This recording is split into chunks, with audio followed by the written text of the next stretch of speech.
और अब हम सीधे आपको लिए चलते हैं स्वतंत्रता दिवस की पूर्व संध्या पर महामहिम राष्ट्रपति द्रौपदी मुर्मू का राष्ट्र के नाम संबोधन। हमने भगवान बिरसा मुंडा की जयंती को जनजातीय गौरव दिवस के रूप में मनाना शुरू किया है। अगले वर्ष उनकी 150वीं जयंती का उत्सव राष्ट्रीय पुनर्जागरण में उनके योगदान को और अधिक गहराई से सम्मान देने का अवसर होगा।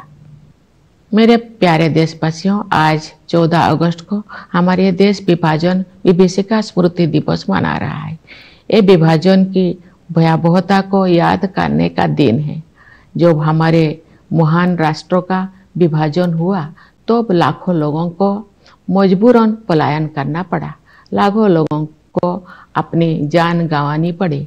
स्वतंत्रता दिवस मनाने से एक दिन पहले हम उस अभूतपूर्व मानवीय त्रासदी को याद करते हैं और उन परिवारों के साथ एकजुट होकर खड़े होते हैं जो छिन्न भिन्न कर दिए गए थे। हम अपने संविधान की 75वीं वर्षगांठ मना रहे हैं। हमारी नवस्वाधीन राष्ट्र की यात्रा में गंभीर बाधाएं आई है। न्याय, समानता, स्वतंत्रता और बंधुता के संवैधानिक आदर्शों पर दृढ़ रहते हुए हम इस अभियान के साथ आगे बढ़ रहे हैं कि भारत विश्व पटल पर अपना गौरवशाली स्थान पुनः प्राप्त करे।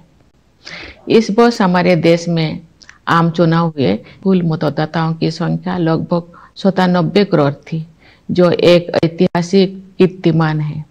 मानव समुदाय इतिहास की सबसे बड़ी चुनाव प्रक्रिया का साक्षी बने। इस तरह के विशाल आयोजन के सुचारू और त्रुटि रहित संचालन के लिए भारत का निर्वाचन आयोग बधाई के योग्य है।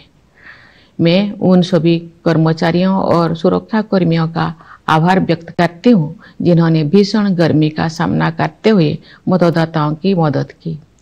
इतनी बड़ी संख्या में लोगों द्वारा मताधिकार का प्रयोग करना वस्तुतः लोकतंत्र की विचारधारा का प्रबल समर्थन है। भारत द्वारा सफलतापूर्वक चुनाव आयोजित करने से पूरे विश्व में लोकतांत्रिक शक्तियों को ताकत मिलती है। मेरे प्यारे देशवासियों, वर्ष 2021 से वर्ष 2024 के बीच 8% की औसत वार्षिक वृद्धि दर हासिल करके भारत सबसे तेज गति से बढ़ने वाली बड़ी अर्थव्यवस्थाओं में शामिल है। इससे न केवल देशवासियों के हाथों में अधिक पैसा आया है, बल्कि गरीबी रेखा से नीचे रहने वाले लोगों की संख्या में भी भारी कमी आई है।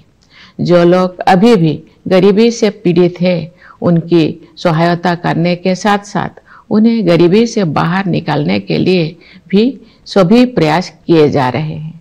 उदाहरण के लिए कोविड-19 के शुरुआती चरण में आरंभ की गई पीएम गरीब कल्याण अन्न योजना के तहत लगभग 80 करोड़ लोगों को मुफ्त राशन दिया जा रहा है, जो ये भी सुनिश्चित करते हैं कि जो लोग हाल ही में गरीबी से बाहर आए हैं उन्हें पुनः गरीबी में जाने से रोका जा सके। ये हम सभी के लिए गर्व की बात है कि भारत दुनिया की 5वीं सबसे बड़ी अर्थव्यवस्था बन गए हैं और हम शीघ्र ही विश्व की 3 शीर्षस्थ अर्थव्यवस्थाओं में स्थान प्राप्त करने के लिए तैयार हैं।